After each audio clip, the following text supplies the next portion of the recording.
So it's one of those things that who do you really blame? There really isn't any particular finger pointing that I want to do, but just other than the fact that it has not been run properly, and this is clearly an issue that we comes like from blame. We want to finger somebody. Sorry. Exactly who's responsible for this, and can they be fired? Well, see, this is the thing. The director who was there when all this was happening is no longer there.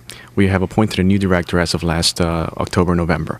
And so, who do we blame? Do we blame the old director? Do we blame the guy who's in transition? Bring right him now? back, fire him again. One of the things, the district has had this problem in the past, and it's done a much better job since Tony Williams and Mayor Fenty, in that you have to have a government that says, okay, where are the federal dollars? How do we apply for them and make sure we spend them so we can get more of them? It's a real lobbying effort game that you have to get the proposals in, you have to get the money. Some money just comes over the transom, but you really have to have someone to follow up and spend it. And I suspect $2 million is just the tip of the iceberg, maybe, for monies that you either have not gotten you should have, or monies you got but you didn't spend. Well, I think in this case, luckily, it's only been those $2 million. Now, we have been in danger of losing other funds in the past. That's not to say that we are up to par when it comes to meeting mandates. So certainly that needs to be revamped. And I think in the last year and a half, I think we have seen some improvement, especially with community development block grants, things along those lines. But there's still a lot more to go. There's still a lot more that we need to do.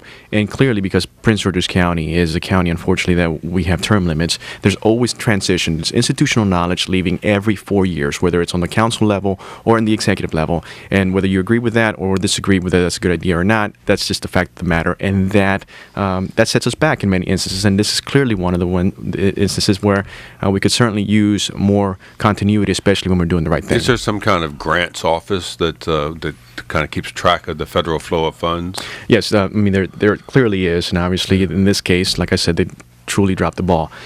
So who do you blame? Do you blame the old director who's no longer there? Do you blame the current director who's in transition and may be out later on this year, or will be out later on this year because of the fact that we are in a re-election year? It's one of those things that we have to sit down and completely revamp. I think, like I said, there are instances where we have improved. So I don't want to completely come down on our entire housing department, but obviously this was one where we just shaking our heads and asking what would happen.